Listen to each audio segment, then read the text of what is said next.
ایک دعا ہے ہمیں جو سکھائی گئی ہے، ربنا، اے ہمارے رب، لا تزغ قلوبنا، ہمارے دلوں کو ٹیڑھا نہ کرنا، بعد اذ ہدیتنا، ان دلوں کو ہدایت دینے کے بعد، وہب لنا من لدنک رحمہ، اور ہمیں اپنی جناب سے، اپنے خاص فضل سے رحمت عطا فرما، انک انت الوہاب، تیری شان یہ ہے کہ تو وہاب ہے۔ وہاب کا کیا معنی؟ جو تمہاری محنتوں کے بغیر ہی تمہاری جولیاں بھر دے، تم نے کوئی پیش نہیں کیا کہ اس کے بدلے میں دے رہا ہے۔ مجھے اور آپ کو جو زندگی ملی، کیا کسی محنت کے ثمرے میں ملی؟ آنکھوں میں بینائی کسی محنت کے ثمرے میں ملی؟ قوت گویائی اور باقی ہمیں جو صلاحیتیں عطا کی گئی، یہ اس کی شان ہے کہ وہ وہاب ہے۔ باقی آپ جب اللہ سے مانگتے ہیں تو پھر اللہ آپ کی بات قریب ہو کے سنتا ہے۔ فرمایا جب تمہارے ہونٹ ہلتے ہیں تمہارا رب تمہارے پاس ہوتا ہے۔ اللہ اکبر۔ تو اپنے ہاتھ پھیلا کے اس کے حضور زاری کریں، التجا کریں، دعا میں سجا نہ ہو کہ آپ لفظ ملاتے رہیں، اسی کی کوشش میں لگے رہیں تاکہ آپ کی توجہ بٹ جائے، لفظوں کو جوڑ دیں۔ جس طرح میں نے کہا کہ حضور کی خدمت میں جا رہے ہیں تو وہاں تو آپ ٹوٹے ٹوٹے لفظوں سے بھی سلام پیش کر دیں گے تو اس کیفیت کے اندر وہ بھی قبول ہوگا۔ وہاں شکستگی بھی قابل قبول ہے۔ وہ سید سلیم گیلانی نے حضور کی بارگاہ میں ایک سلام کہا ہے، تو ذرا ان کا انداز دیکھیے۔ شاہ عجز و نیاز گدایاں قبول ہو، شاہ عجز و نیاز گدایاں قبول ہو، آقا سلام حلقہ بگوشاں قبول ہو۔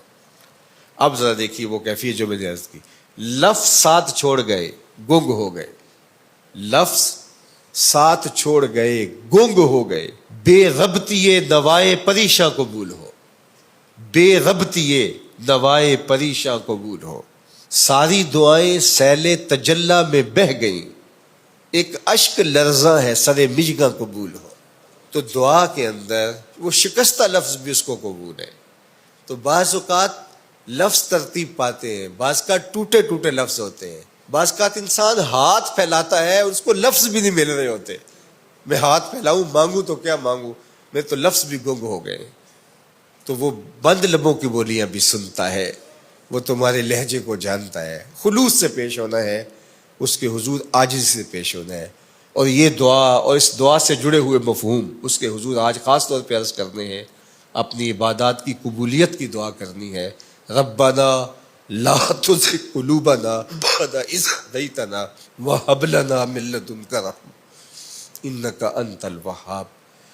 اے اللہ ہمارا دل سیدھا کرنے کے بعد دوبارہ ٹیڑھا نہ کر دینا، اور اپنی جناب سے بے مزد، جو ہماری کسی محنت کا نتیجہ نہیں ہے، رحمت عطا فرما دینا، اس لیے کہ تیری شان ہے کہ تو وہاب ہے۔ ہماری کسی محنت کے ثمرے میں ہمیں عطا نہیں کرتا، ہمیں ویسے ہی عطا کرتا ہے۔ ہمیں بھی جو بھیجا گیا وہ بھی کیا ثمرہ تھا، ہماری محنت کا نتیجہ تھوڑا تھا۔ ہم نے تو اپنے لیے دعا بھی نہیں مانگی تھی، تو نے بن دعا کے ہمارا وجود بخشا، تو پھر اللہ ہمیں جنت بھی دے دے، اپنے محبوب کا قرب بھی دے دے۔ اور اللہ سے جو مانگو وہ عطا کرتا ہے۔ جب مانگنے بیٹھو تو چھوٹی سے چھوٹی چیز مانگو، بڑی سے بڑی چیز مانگو، جوتے کے تسمے سے لے کے جنت تک اس سے طلب کرو، وہ جولیاں بھر دے گا، وہ کرم کر دے گا۔ اللہ اکبر۔ حضرت علی کی ایک دعا ہے کہ یا سری الرضا اغفر لمن لا یملک الا الدعاء۔ کیا خوبصورت دعا ہے، ذرا اس کا ترجمہ سنیے۔ اے جلدی مان جانے والے، جلدی راضی ہو جانے والے۔ حضرت علی کی دعا دیکھیے، یا سری الرضا، اے جلدی راضی ہو جانے والے، اغفر لمن لا یملک الا الدعاء، اس کو معاف کر دے جس کے پاس دعا کے علاوہ کچھ ہے ہی نہیں، اس کو معاف کر دے جس کے پاس دعا کے علاوہ کچھ بھی نہیں ہے۔ ہم اپنے عمل اس کی بارگاہ میں پیش تو کریں گے کہ اللہ قبول کر لے، لیکن اگر ہم دیکھیں تو ہمارے عمل تو فساد نیت کا شکار ہیں، ہمارے عمل وسوسوں کا شکار ہے، تو کیسے پیش کیے جا سکے؟ تو ہم عرض کریں گے کہ میرے مالک تو اپنے کرم سے ایسے ہمارے اوپر رحم فرما۔